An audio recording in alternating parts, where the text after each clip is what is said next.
Stu, I just want to give you this and tell me how you get here. Mm-hmm. New York Times. Mexican drug cartels are responsible for the untimely deaths of hundreds of thousands of people over the past 2 decades. When factoring in the fentanyl they smuggle into the United States, cartels are also culpable for the deaths of over 200 Americans every day. They deal with murder and addiction, mass kidnappings, rape, torture, political intimidation, yada, yada. But the New York Times has a concern about the economic impact of Trump's plan to identify and hold the cartels responsible. Oh, no. Now,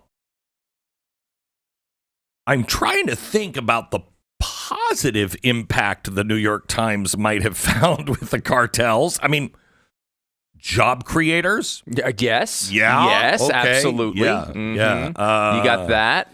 You got... They're kind of in the medical business, kind of. I mean... The medical, okay. Well, they're kind of pharmaceutical companies. Yeah, okay. Sure. Yeah, I mean, you could treat certain ailments with their products. They're into the entertainment business.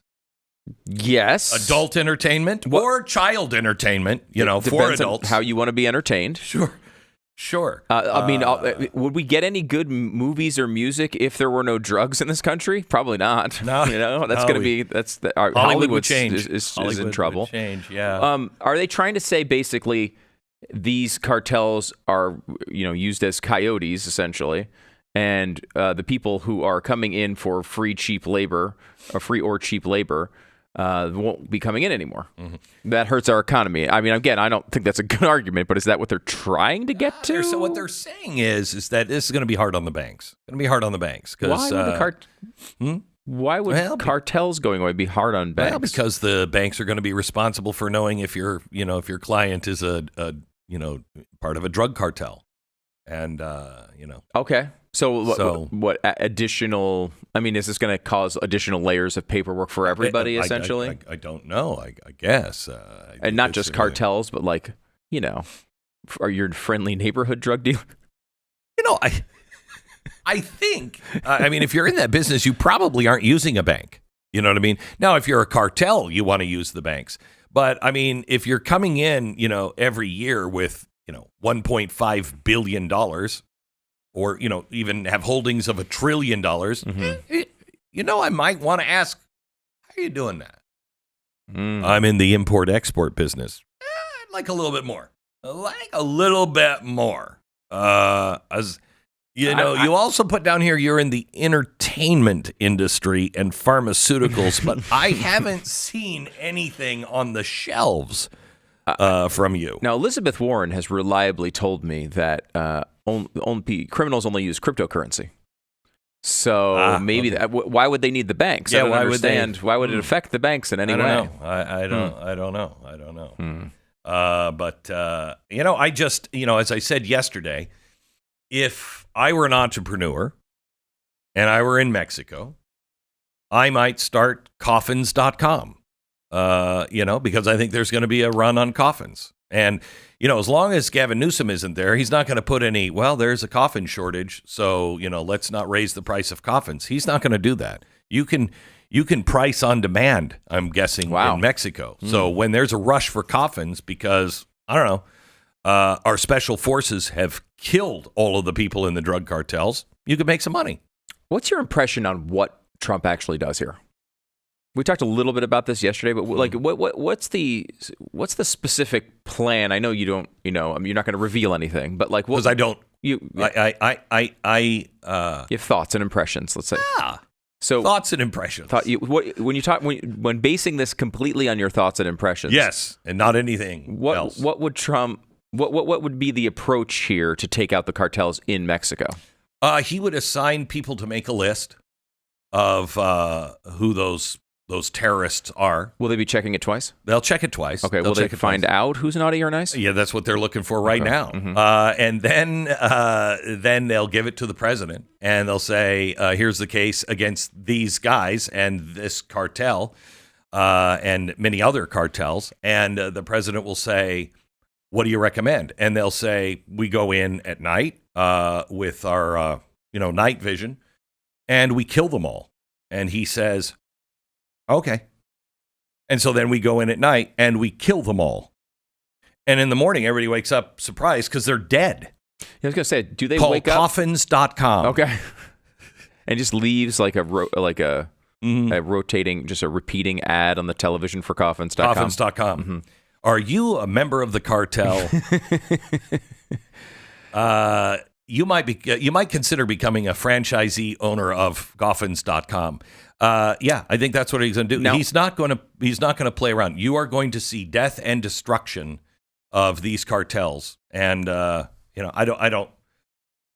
be shocked to find out if that was our special forces doing that. Gosh darn it. That would be shocking. Be a shocking thing. So it's essentially an undercover plan where you're sending in undercover people. I'm not sure how he's going to do it, if it's going to be undercover or if it will be on, it might be like Survivor, except it's a real kind of situation.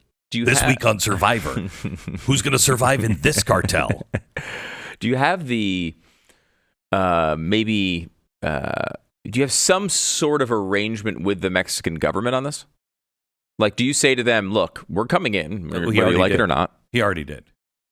He said that. Uh-huh. But I mean, there's a certain level of Donald Trump saying things in a negotiation. I don't think there. Like yesterday, yesterday at the WEF, they asked the president of Panama, are you worried about the president just taking the Panama Canal? And he said, get serious. Yeah. Get serious. Please get serious. I don't know. I think Donald Trump might be serious about that one. Not about Greenland. He's never said he's going to just go take Greenland or Canada, even though the Canada one would be easy.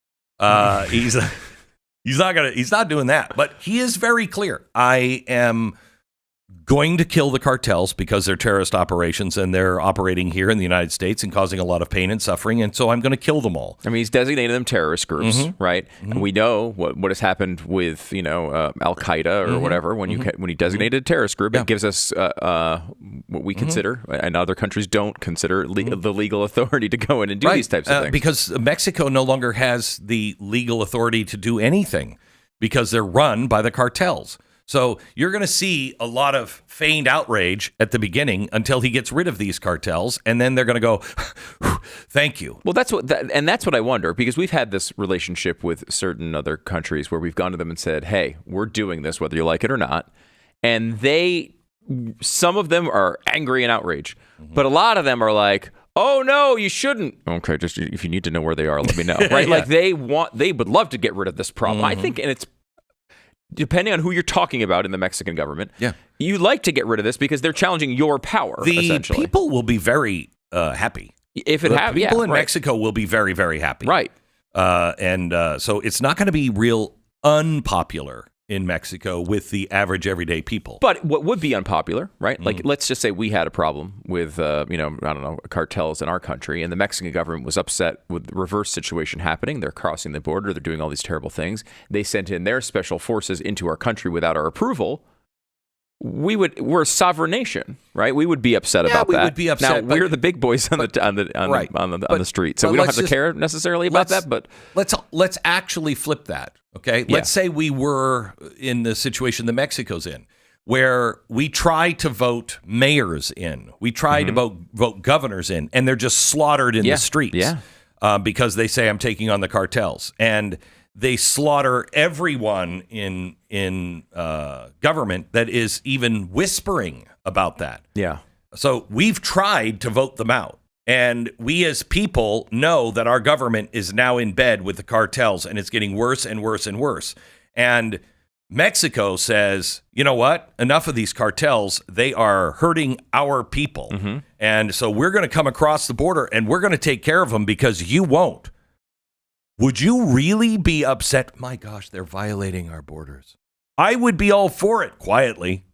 Right. That's the part I think is interesting. Yes. I think if I were the president of the United States and in this situation, and the president of Mexico says, we've got these great special forces, we're coming in and taking them out, whether you like it or not, I think that's what I would say. I would say, well, because I think as a country, you can't just give your nation to the other nation, right? Like if we have the authority to cross the border and they just are like, yeah, please, anytime you can come over and police in our country, please do so, then they're not a sovereign nation. Yeah, well, However, we're not policing.